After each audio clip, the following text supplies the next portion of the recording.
y'all doing? All right. Ready when y'all are. Yeah, it's a different beginning of the season. Obviously, you got a new offensive coordinator and all of that, but just having Baker settle, as your starting quarterback, it was a little different last year. It's 14, 18 months, competition, all of that. How has he come back? How has the team picked up from where you guys finished last year? It's different because you know who the quarterback is. That's first. Secondly, he has a contract, so the guys know it's his team. He knows it's his team. He's confident and comfortable because he's been in this scheme before he came here, and it has some similarities. So he's not thinking. I think the chip on his shoulder can, not completely fall off, but, still he could be at ease a little bit, and I think that'll never go away because of, how he was brought up, and I think that's his motivating factor. But at the same time, he's confident, comfortable. You could tell, he's getting guys in order. They're communicating. He's demanding it from the guys and himself. So you can kind of see that it's not a learning curve right now. It's more of let's grow as a team and as a unit for sure. When that ship has kind of softened and the team really is, it belongs to that quarterback, does it kind of lessen that fear of making mistakes in practice where you can just kind of instead think about what you need to do to maybe kind of, okay, where can I push the envelope on this play, or where do I need to kind of, not teeter over the edge? Now, I mean, if you look at it from that standpoint, then he won't go out there and let it rip. I think anybody with a chip or not, you playing the quarterback position, you have to go out there and let it rip. You can't be so conservative. I think right now he can see, where things can go, what guys can do best, what he can demand out of certain guys, what he can demand out of himself, and he can push the envelope in that aspect because he knows what's going on. And so, I think it gives us an added confidence, that he could just go in and play and be freely. Last year his message was that we allow him to be himself. We know that he knows that we're going to allow him to be himself, but long as within the grand scheme of the offense, with him being himself, we can be a great unit for sure. Last year you look at it, the first couple weeks of the season, I mean, he was still kind of getting to know the guys because he split reps for so long. Going into this year with full mastery, of this offense and with being able to have the understanding with Chris, Mike, and all that, what do you think is his limit for this season coming right out the gate? Sky's the limit. As long as you come in and say it's something I want to get better at. And I think the emphasis this offseason is footwork. Footwork, just doing the dance with the passes, giving the running backs the lane with the footwork, getting the ball deep, just little things like that to grow in this offense. So he's going to have that confidence in that aspect. You're going to give him the keys to the car, but as long as he stays hungry and humble, and just go and continue to be the guy he is, the offense can continue to push and get better. But, he has to have a focus on getting better. Every time, just like a quarterback, you control the things you can, don't worry about the things you can't control. And he knows some of the things that he has to control, and footwork is one of them. And he's been working on that, so that's a good sign for him and this unit going forward. And allowing him to be himself, he's a guy that likes to stick his nose in there and run it from time to time, but he gets banged up as well. I know Jason talked about maybe running less, so to kind of protect him. Is that going to be hard to kind of hold him back from what he is used to doing? I mean, you could just continue to stress it like, hey, protect yourself. The only time I would rather him give himself up is for a touchdown or a critical third down situation where we got to have it, not all the time. Sometimes you got to be able to give up on the play. Sometimes you got to be able to, take a sack and take your losses and things of that nature. You can't be too competitive where we put the offense behind the 8 ball. So I think when we look at it from that aspect, we try to tell them like, hey, if it's going to cost us, or cost yourself, we need to let it go, But other than that, just continue to play hard and be yourself. If you got to scramble and make a play, just don't take the hit, get down, unless it's for one of those two, right? We got to have that third down situation, or is it for a touchdown to win the game and you're that close, then make it happen for sure. This is 3 offenses in 3 seasons.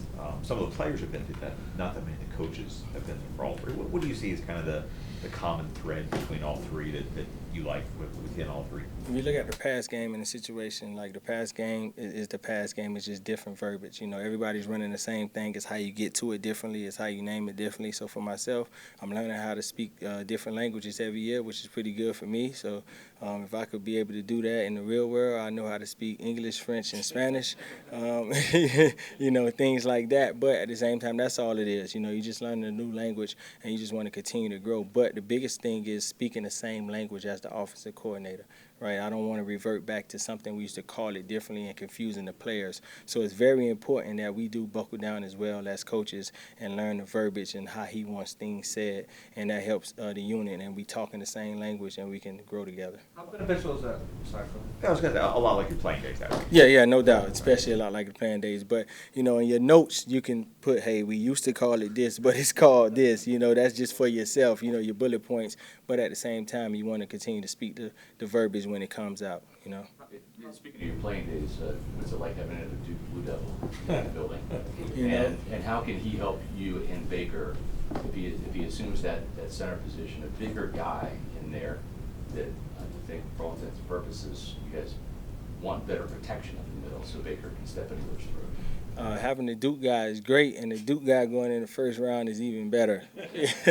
I don't get to brag about that much, but he's still a young guy. He has to come in and prove himself and learn the system. But if he can, like everybody says, when you look at all the reports of, the type of player he is, if he can mature into that and be that guy, then it'll be great for us, running the ball, protecting the inside of the pocket. You protect the pocket inside out, and for the quarterbacks. But at the same time, all he does is add competition, and competition makes the squad better. So you would want competition at every level. So that's just an added piece to the puzzle to get us where we need to get to. You had an interview, obviously, for an offensive coordinator position with Buffalo this year. How beneficial, like Greg was saying, is having those languages, right, for you in your career as you try to climb the ladder and progress forward? You just take bits and pieces of the things that you like and how you like, just to put things together. Like, say I like how he calls this play. It makes sense. This word verbiage goes with this. But at the end of the day, you got to put it all together and make it your own. So what I learned from that process is guys don't want to know what you know about this offense you just learned, the previous offense you learned. They want to know about your offense. So you just take everything and put it together and mesh it and make it your own. You might take some verbiage from the first one, some from the second one, some from the third one, but make it your own. And so it was a great experience just to see and talk to head coaches and coordinators and see what they're looking for. But that's the biggest thing. You have to make it your own, even though you learn it. Just make it your own offense. Is that a constant, obviously you have ambitions, I'm sure, being an offensive coordinator and a head coach. Is that something where you're developing your playbook, like in the offseason, as you're going throughout these different systems, you're starting to develop your style, your own playbook, that when you do get that opportunity, you can implement it? You have to, in your spare time, you have to be working. Like, you never stop. People say you have time off, but at the same time, you could be getting better at something.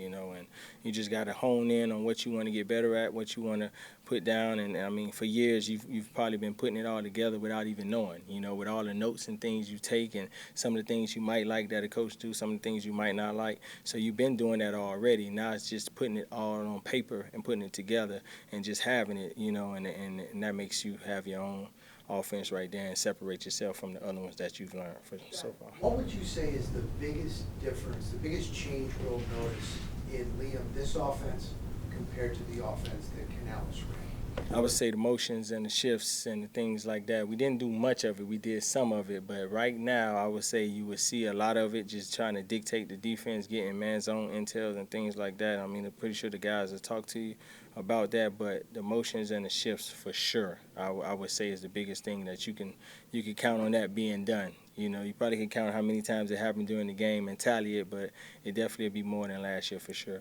You guys are going to be facing Dave Canales and Raheem twice this year.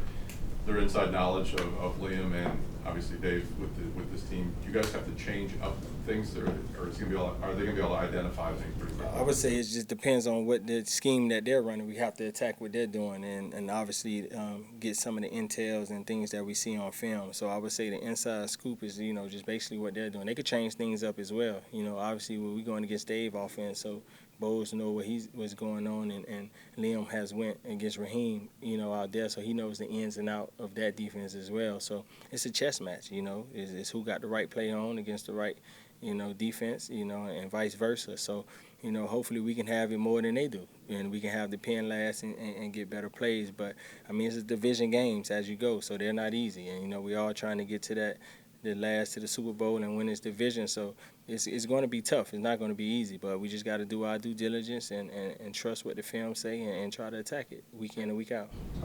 When you look at the fact that Tom Brady didn't miss a start in 2 years, Baker Mayfield didn't miss a start last year, Kyle Trask is still a relatively unknown commodity in game situations. How has he developed and progressed behind the scenes from last year to take that jump up and win the number 2 quarterback? Yeah, he's took a tremendous jump. You can see how he commands the huddle. You know, just small things like that go a long way. He's out there with the verbiage, and this verbiage is very long. You know, and he's commanding that. He's handling it very well. And obviously, he got his feet wet a little bit, just being the number 2. You know, just getting those reps. Something that repetition is something you can't make up out there on the practice field at all the time if you're sitting back. And he's getting all the repetitions he can. It's another offseason, and there's some similarities in his offense, so it's not brand new to him.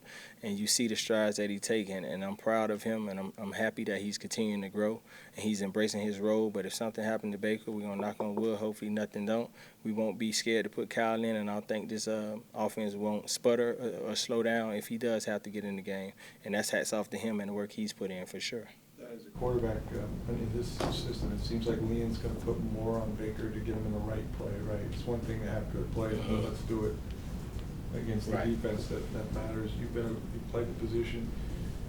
It's more, but is that also liberating a little bit as a quarterback to say, you know, I got control of this offense and I can kind of manipulate it the way we need to. You know, and as an offensive coordinator, you're going to put more on their plate than they can handle to see what they can handle. Then you'll take a little bit back off and see what you got to do. So I think from the beginning, he's going to put a lot on Baker's plate and see what he can handle. And I think he can handle more than people think. He's very cerebral. He's very smart. But it's going to take a group effort, you know, like for us to put the film together for him, you know, with the certain cans and to get out of certain plays to see what, you know, the tips and the tails of when the pressure's coming on the defense that he might have to get us in and out of plays. So at the end of the day, we're going to give him the pen last, but we want to put him in a great position to make sure he's making the right decisions more so than the bad decisions, you know, and helping this offense. So we're going to give it to him. We're going to see what he can do. Sometimes you got to scale it back. Sometimes you can give him more. But if you don't give it to him, you don't know. So hats off to Liam for doing that and also trusting Baker and empowering him, you know, because the more he know it, the more the guys can lean on him, the better the offense is. And you got a player-led team, and the coaches can kind of fall back. And that's what we kind of got to at the end of the year last year. It was a player-led team, and, you know, and those guys went out there and played their butt off against Philly and almost got it against Detroit. So you just want to continue to have that upward, you know, going for the offense right there like that. Last year with John Wolford, you know, being the smartest guy in the room and being such a help. Obviously now having experience directly in Liam's system, how much of a help has he been for you, kind of getting caught up to speed, and also as far as the other quarterbacks in the room, getting them up to exactly what, like just the little things, things that Liam likes here or likes there or anything like that? I think it's good for John being in the room because of the system that's already been in place, you know, and we've had signals and things like that, and you can see what carry over, what don't carry over. He can kind of explain to the guys, hey, this is what we used to do last year. We're doing the same thing this year, you know, and it's just them coming up with a system to help them and the guys, you know, the quarterbacks, you want them to take ownership of it because we're not going to be there all the time, but just to have that guy in the room to help, you know, on days that we're up there game planning and they're going at it and they're studying, you know, it might be little intricacies of the offense that they don't know that he can share with them, and he's just a coach away from being the coach, you know, and that's great for the room, and you always want to have a guy like that. So it's just smart guys making other smart guys better, so it's great. Thanks, Nick. All right.